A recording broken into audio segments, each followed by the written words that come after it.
Survival mode is probably the most anticipated update to Scrap Mechanic ever since the game has first come out. Well, the Scrap Mechanic developers have just released DevBlog 15, which probably gives the most details about survival mode since any of the devblogs from before. So in this episode, we're going to dive into the details and see what this might mean for Scrap Mechanic in the future. Welcome, ladies and gentlemen, this is ScrapMan bringing you something a little bit different today. We're not going to be doing actual gameplay, but instead we're going to be doing game news. And the reason being is this devblog right here has gotten me so excited that I just wanted to make a video about it and actually go through it with you guys and try to maybe come up with some ideas about what we can expect in the future of Scrap Mechanic, both near future and farther future. So if you like this kind of episode, let me know down in the comments below and maybe we'll do some more of this when there's some material to do it with. But anyway, DevBlog 15, they teased the devblog a while ago with a close-up shot of this image right here, which I thought it was only this yellow part, and I thought it might have been a 2x2 bearing, but I was wrong, and I am happy I was wrong, because this is way better than a 2x2 bearing. So let's get into the beginning of the devblog here. Greetings, mechanics. The chime of your doorbell announces the arrival of our latest delicious Scrap Mechanic devblog, hot and spicy from our development oven.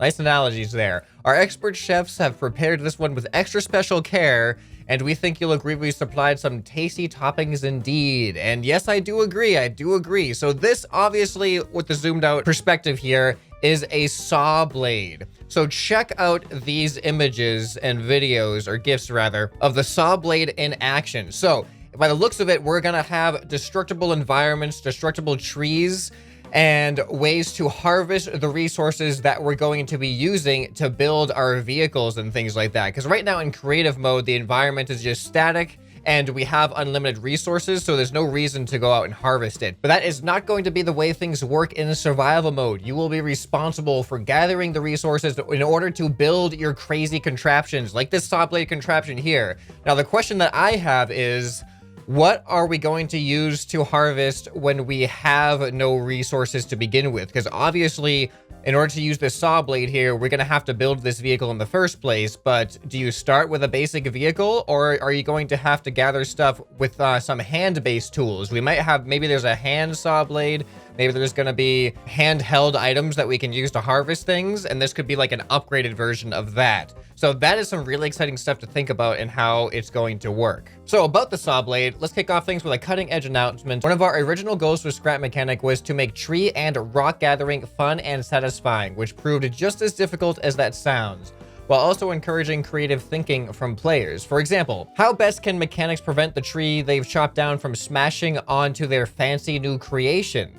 So that is a really interesting thing to think about. So it seems like they're actually taking into account impact damage from the environment. So if this thing just happened to fall onto this creation, would it break it like the spud gun can break cardboard? That would add a whole new level of fun with destruction for sure. How do you then transport that tree to the refinery without the need for a gigantic truck? So now that is also an interesting thing, because when you see it chop here, you see it break apart into individual wooden logs. Now, I was originally thinking that those are the collectible parts and you collect those as wood, but apparently you actually have to transport those as well and then refine them into usable wood parts. So this is going to be a lot more of a process than we thought. And I'm curious about how picking up these things is going to work. Because you know in some of the multiplayer Monday challenges from before, picking up objects and creating vehicles that can pick up objects isn't always the easiest and most reliable thing. So these are just some of the things that mechanics will have to keep in mind when building your resource gathering vehicle. But none of these vehicles will be complete without the new interactive part, the saw blade. Place the saw blade on a bearing, crank up the engine to max, and aim for a tree or a rock. Oh, the saw blades work on rocks too. I figured we would have like some type of jackhammer or something like that for rocks. Maybe there will be a multitude of tools that can use in that we can use in different situations. But apparently the saw can saw through rocks. That seems like it would be really bad for the saw blade. We also hear that farm bots are not a big fan of these blades, but more on that later. Okay, up next, we have a super exciting thing, and this is super exciting because this is going to be released sooner than later. We don't have to wait for survival for this thing right here, and that is explodable canisters. Check this out. We have a couple of awesome images here. We have an ice cream truck getting completely demolished. This is going to add for some really awesome multiplayer fun here too. All right, shake the room. With the first breed of the Spud guns in the wild with their awesome but limited ability to annihilate single blocks, it's time to introduce to you something a little bit more explosive. Say hello to the ultra-destructive explosive canisters. Freshly transferred from survival to creative mode, these fragile boom tanks make destruction even more fun and satisfying. The canisters come in 2 different sizes, each dealing different amounts of damage. They explode from either being hit by a Spud gun or being thrown or dropped from different heights. Bomber planes, anyone? Another interesting feature to note is how the explosive cannoners deal different amounts of damage to different blocks. For example, a metal block will not receive as much damage as a wooden block. This is our first introduction of material damage. Now, this is significant. So for the first time ever, in creative mode as well, we're going to have something that can damage more than just cardboard and glass. So metal and other materials can also be damaged with it. You can see that the wheels and stuff get annihilated. The only thing that seems to survive this explosion, really, that we can see is the seat and something over there. That might be, it looks like it might be actually part of the bottom of the vehicle.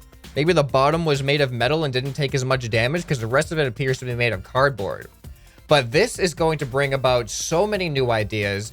Bomber planes obviously is the first thing that comes to mind. Mortars, using your pistons to shoot out like explosive canisters and have them mortar and drop down onto some other creations. Aiming those would be really, really hard. And that would actually make for some interesting challenges as well. Important note, please make sure to save your creations before playing with these dangerous toys. There won't be much left if they go off near your lovely new toy, especially if they're chained. We hope to add these to creative mode in the next update. Next update. When is this next update gonna happen? I cannot wait. But yeah, this is gonna be the main focus of the next video I make when that update comes out. Okay, up next we have something I did not expect. I don't know if any of us expected this at all, and that is challenge mode. Yep, that's right. We're delighted to announce the introduction of a brand new mode for Scrap Mechanic, challenge mode. Sometimes when the team is tinkering away with the ambitious mothership that is survival, we often discover the parts of its code are good enough to be used in more ways than one, creating entirely different game modes from mostly the same amount of work. One such discovery recently resulted in the creation of challenge mode, a series of bite-sized trials for players to test their skill and creativity. Each challenge starts by giving the player a few parts from a chest, and then you'll be tasked with building something with said parts to overcome an obstacle such as pushing a large ball through a maze without losing it. These challenges will separate the mechanics from the non-mechanics. So this kind of reminds me of like it almost looks Portal-ish, and it also reminds me of some of the stuff that we've seen in Trailmakers as well, where we have to like transport a ball from like one area to another. But this just seems a lot more like it's obviously a dedicated challenge mode. It seems a lot more intricate than what we've seen in things like Trailmakers. And the other interesting thing is that they're going to give you a select amount of parts from a chest. So that is going to make things really interesting. So everyone having the same types of parts will create probably some very different vehicles to accomplish the same task. So that'll be interesting. And that might also be good for some multiplayer challenges as well. We've been having multiplayer challenge mode on our own this whole time, and we're going to build all the challenges ourselves from scratch. But now we can actually have a mode filled with these challenges. I wonder if it's going to be multiplayer or not enabled or not, or if this is just going to be single player. That's something that we'll have to wait to find out. So it'll also be possible for modders to create and upload their own challenges for other players to try, or even entirely new gameplay modes. That is interesting there. I don't know anything about modding, so I don't know what goes into that, but new gameplay modes could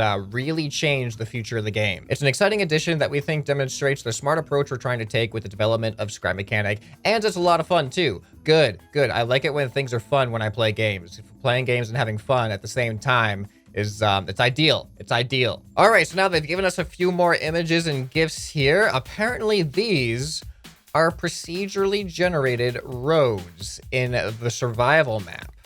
So here we go, open world roads. Here at Scrap Mechanic HQ, we're not afraid of taking on difficult and often impossible challenges. And our latest impossible mission has resulted in one of our proudest features yet. After much toil and moil, our team of engineers have managed to create a system that creates totally randomly generated roads in survival terrain, seamlessly integrated with the existing world tiles and hills. Now, this is actually the first time I've heard that survival will be a randomly generated map. I wasn't actually sure if we were going to have a standard survival map in which there was going to be like specific locations for specific things, or if it was going to be procedurally generated like the creative mode is. But by the looks of it, it is going to be a procedurally generated map, but there's also going to be roads like this, so it's going to be a little bit easier to find pathways around, and these roads are actually randomly generated as well, and they look awesome. We are very proud of how this new road and terrain technology turned out. It's a genuinely unique system that results in interesting scenarios, tons of fun highways that you'll have speeding through the forests, valleys, and points of interest. Keep in mind that the images are from our test and do not represent the look of the final survival mode terrain. All right, so up next we have another really interesting and something that I didn't expect either with survival mode. Check out these images here.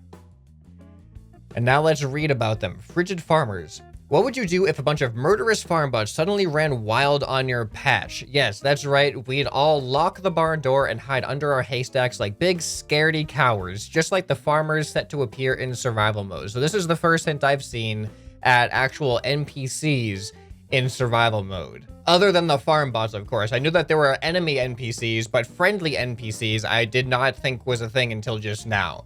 So these cowardly farm folk didn't manage to escape the planet after the Robo Uprising, and so now they cower inside their hideouts built from scrap and makeshift barricades. Luckily, there are plenty of heroic mechanics like you ready to show up and supply them with food and other items in exchange for rare parts and trinkets. Just be prepared. They sometimes request the most ridiculous things. So I think this is hinting at not only a kind of market in survival mode, but potentially a questing system. These might be areas where we can go and get quests from people, and then our reward is some rare parts and things to help us with building. So imagine finding like one of these things out in the procedurally generated survival world. You go up to the door here, this guy gives you a quest. He's like, I need 10 turnips and 3 cow udders. And in exchange, I'll give you a super strong jet booster or something like that. So then you go and collect the resources that he wants, and he gives you the resource that you want. So I think that could be really interesting if that's the direction that they're going. Otherwise, you might just have whatever you have in your inventory. You go up here, and then he has a selection of parts and things that you might want, and then he charges whatever from the parts that you want, and you can just make a trade like that. I don't know if it's actually going to be a questing style thing, or if it's just going to be like a market trading thing. What would you guys prefer? What do you think? I'm leaning towards, I would like it if it was a quest thing. They actually send you out on quests, and then you get rewards for that. Okay, up next, we have these very strange looking cows with udders on their heads that kind of look like dreadlocks almost. They're like Jamaican udder dread cows. Recently, we've been having a fun old time adding new animals to the Scrap Mechanic world. Our latest farmyard creation is this chap below, the fantastical Walk. That's right, Walk. These bizarre space cows were originally the source of the milk production in the Scrap Mechanic world before the farm barts went chicken oriental and sent the Walk scattering across the wild. We suspect these kind-natured Walks will inevitably be bullied by more of the masochistic mechanics among you when survival mode comes out. Luckily, we've given them appropriate AI so they can run for their lives. So it seems like these are going to be just some environmental wild animals that just exist in the land. I don't know if they're going to have any use for us, or if they're just going to be kind of like there for ambiance and things like that. Obviously, by the looks of it, they will take damage if we shoot them with our spud guns, and they will react accordingly. I don't know if they're just going to be purely passive, where they'll only run away, or perhaps like the classic Zelda chicken events where you hit an innocent chicken too much, all of them start attacking you and are very, very deadly. That would be actually really funny if you hit one of these cows enough. Maybe you just might make them angry enough to attack you. And the other question I have is, can we get resources from them? Can we capture them? Can we milk them? Do we need milk? I don't know. I'm assuming we might have some type of food or a hunger meter or a thirst meter or something like that, because these guys up here, these frigid farmers, apparently want to trade for food. So we probably have to eat as well. And these cows might be a source of food. Who knows? All right, up next, we have some pictures of some factory warehouse looking things. And this has some unexpected news as well. Beware, as in warehouse. And here's another thing we've been tinkering with in the secret scrap mechanic development bunker, warehouses. The team has invested a large amount of effort to make sure that warehouses will offer a lot more variation once players finally gather the guts and resources required to explore them. Over the last few months, we've made over 100 different rooms, and we are still adding more. That's a lot of storage space.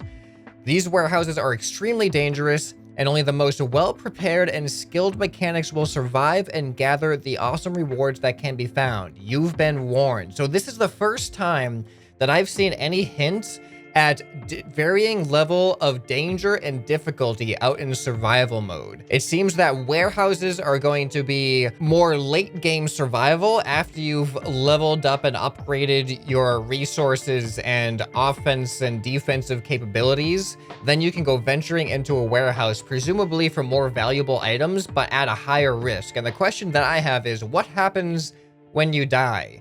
What happens to your belongings? Can you go retrieve them, or do you lose everything? So behind the scenes, they've been quietly creating a completely new warehouse robot that will lead to more than a few heated moments when you stumble upon it. We will introduce him on our Twitter as soon as he's done. So make sure to follow us there. And while we're on the subject of robots, we have a couple of images of some of the farm bots that we should expect here. So this one just has the classic Topbot head. This one looks a little bit more complex. It's got a scythe on it. And is that a spud gun or a flamethrower? You can see there's a tank here that's leading into what looks like some type of cannon arm.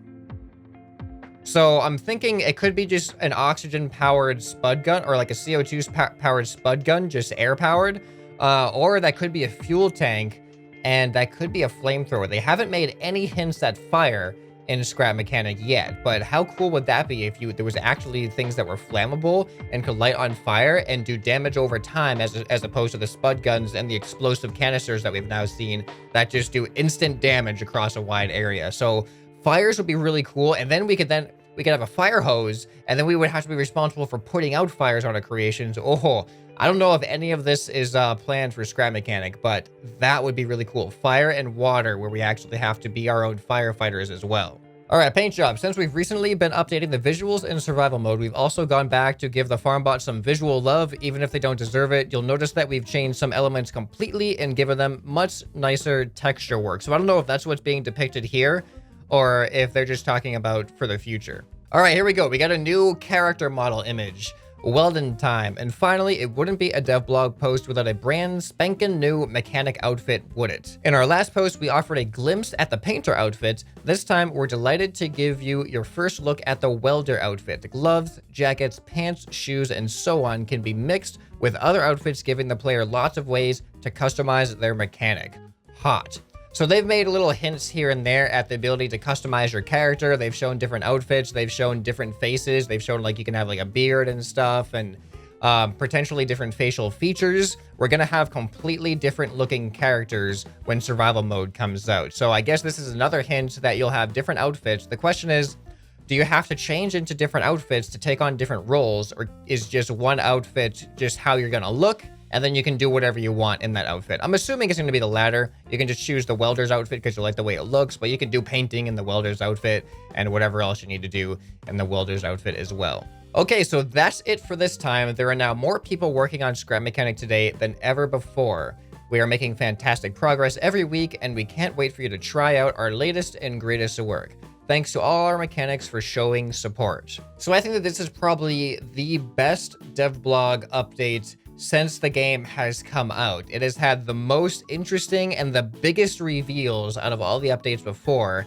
And the thing that I'm most looking forward to out of this update is the explosive canisters, mostly because I know it's coming like the soonest. It's coming in the next update, and it's going to add a whole new level to challenges and creations overall. So I want to know, what was your favorite part? What are you most looking forward to out of all of the stuff you've seen in the update? Obviously, survival mode as a whole is the big one. the ability to harvest resources and things like that. And do you have any theories? Do you have any ideas based off of some of the things that have been revealed in here? Do you have any ideas that they may not have said directly, but you think this could be hinting at some of the information in here? So anyway, leave those comments down below. I'd love to hear what you're looking forward to. And let me know what you thought of this style of video. Do you want to see more news update videos when there's news to be updated on? I look forward to your feedback. Anyway, this has been ScrapMan, and I'll see you next time. Bye.